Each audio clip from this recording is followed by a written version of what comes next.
Hi అండి. ఓం నమో వెంకటేశాయ. జై చిన్నమస్త.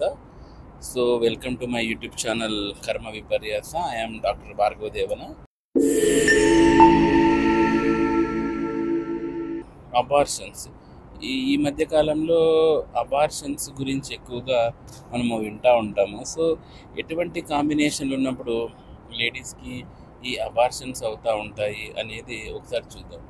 ఎక్కువగా అబార్షన్స్ కారకత్వం వహించే గ్రహము మనకు చాలామంది సర్పదోషం, నాగదోషం ఇలాంటివి ఉంటేనే అబార్షన్స్ అవుతూ ఉంటాయి అంటుంటారు అనమాట.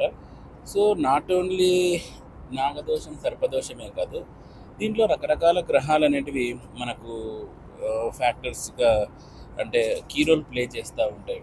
సమ్టైమ్స్ చూడండి, ఎక్కువగా మ్యాక్సిమం మనకు సర్పదోషం వలన అంటే లేడీస్కి ఉండే నాగదోషం వలన ఈ అబార్షన్స్ అవుతూ ఉంటాయి. ఇందులో ముఖ్యంగా మనం చూడాల్సినది ఒక జాతకులకి అబార్షన్ అవుతుందా లేదా అంటే పంచమ స్థానం అనేది చాలా ముఖ్యం.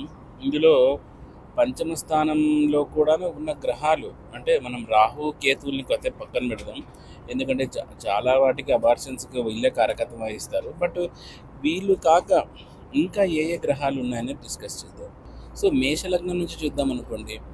మేషలగ్నానికి పంచమాధిపతి 12లో ఉన్న, లేదంటే మేషలగ్నానికి పంచమాధిపతి అష్టమంలో ఉన్న, లేదంటే పంచమాధిపతి అష్టమంలో ఉండడము, పంచమాధిపతి 12లో ఉండడము, లగ్నాధిపతి మేషంలో ఉన్న లగ్నాధిపతి నీచ పడిపోవడము వలన మేషలగ్న జాతకులకు ఎక్కువగా ఈ అబార్షన్ జరిగే అవకాశాలు ఎక్కువగా ఉంటాయి. తర్వాత వృషభ లగ్నం తీసుకుందాం. వృషభ లగ్నానికి అయితే తగిన మళ్ళీ పంచమ స్థానమే. పంచమ స్థానాధిపతి శుక్రుడు పాపగ్రహాలతో కూడి ఉండడము వలన కూడా ఎక్కువగా అబార్షన్స్ అనేవి జరుగుతూ ఉంటాయి.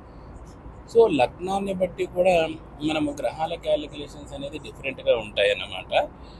ఇక ఇంకా పంచమ స్థానాన్ని పరిశీలిస్తే శుక్రుడు కాకుండా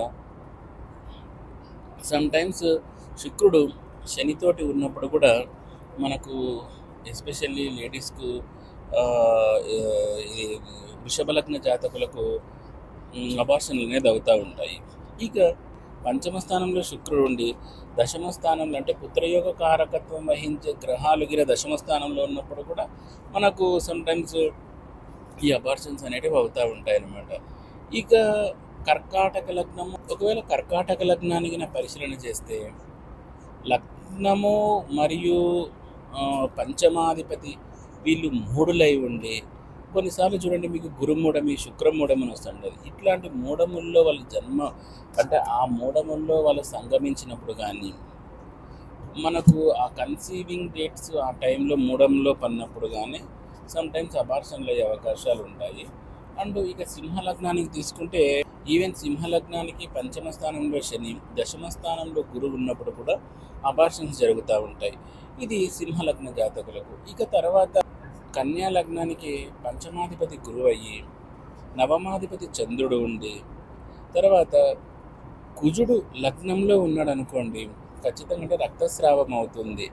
రక్తస్రావమే కాదు, సమ్టైమ్స్ ఏం జరుగుతుందంటే డెలివరీ అయ్యి కూడా కిడ్స్ చనిపోతూ ఉంటారు. ఇది హైలీ ఎఫెక్టివ్గా కన్యా లగ్నానికి ఎఫెక్ట్ వర్తిస్తుంది అనమాట. ఇక తులా లగ్నానికి 7వ స్థానంలో కుజుడు ఉండి, కుజుడు శనితోటి ఉన్నా, కుజుడు రాహుతోటి ఉన్నా కూడా మనకు అబార్షన్స్ అనేది జరుగుతాయి, ఎస్పెషల్లీ తులా లగ్నం. సో శని కుజుల కాంబినేషన్ ఉండకోకుండా మనం చూసుకోవాల్సి ఉంటుంది. ఇక వృశ్చిక మరియు ధనుర్ లగ్నానికి చంద్రరాహులు చాలా ఇంపాక్ట్ చూపిస్తారు. సో చంద్రరాహులు వృశ్చిక లగ్నానికి కానీ ధనుర్ లగ్నానికి కానీ పంచమ స్థానంలో ఉంటూ, లేదంటే చంద్రరాహువుల చూపు ఉన్నా కూడా సమసప్తకాలైనా కూడా వాటి యొక్క ఎస్పెషల్లీ రాహు చూపు పంచమ స్థానం మీద పడినా కూడా ఈ లగ్న జాతకులకి అబార్షన్లు అయ్యే అవకాశాలు ఎక్కువగా ఉంటాయి.